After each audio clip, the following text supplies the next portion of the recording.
Bienvenue à la Minute Optime RH. Nos jeunes aiment le luxe, sont de mauvaises manières, se moquent de l'autorité et n'ont aucun respect pour l'âge. À notre époque, les enfants sont de vrais tyrans. Qui a bien pu dire ça? Un journaliste, un philosophe, un écrivain, un homme politique? Je vous le donne en mille, figurez-vous qu'on attribue ces propos à Socrate 400 ans avant notre ère. Ouh, quelle modernité ce Socrate! Regardons de plus près ce que disent les sociologues.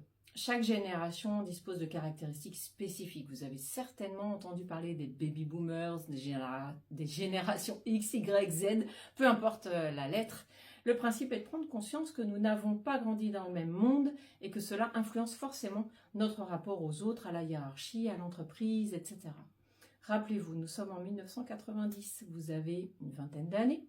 Le Minitel a depuis longtemps détrôné l'annuaire, même si on l'ouvre de temps en temps pour fiabiliser les choses. Le taux de chômage est à 12%.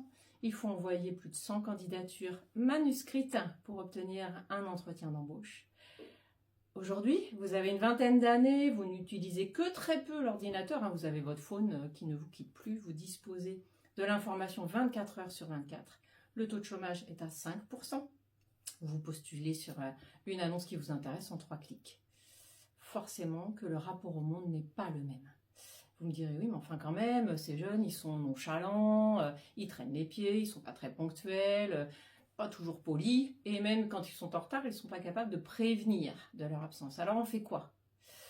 Effectivement, voilà un beau challenge managérial à relever.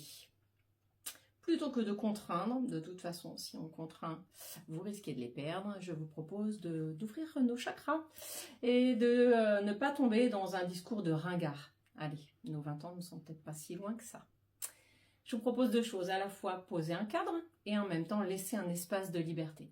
Poser un cadre, c'est délimiter le terrain de jeu, les règles, pour qu'ensuite nos jeunes puissent jouer, innover, proposer. En somme, posons nos indispensables, nos non négociables.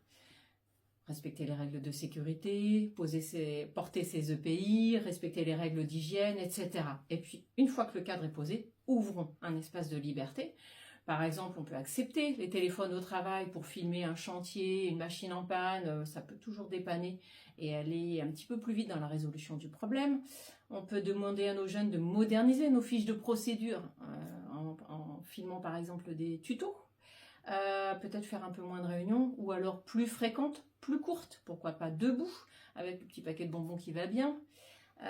Accepter le télétravail, y compris pour les métiers manuels qui peuvent avoir par exemple des rapports à faire, des devis à élaborer.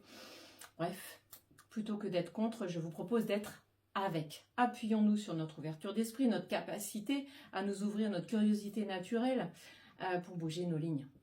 Faisons-nous confiance sur nos capacités à apprendre aussi de cette jeunesse. Bien sûr, ils nous bousculent. Bien sûr, nous pouvons les trouver parfois impertinents, rêveurs ou utopistes. Mais si les jeunes ne sont pas impertinents, rêveurs ou utopistes, qui le sera? Heureusement, mon Dieu, qui veulent changer le monde.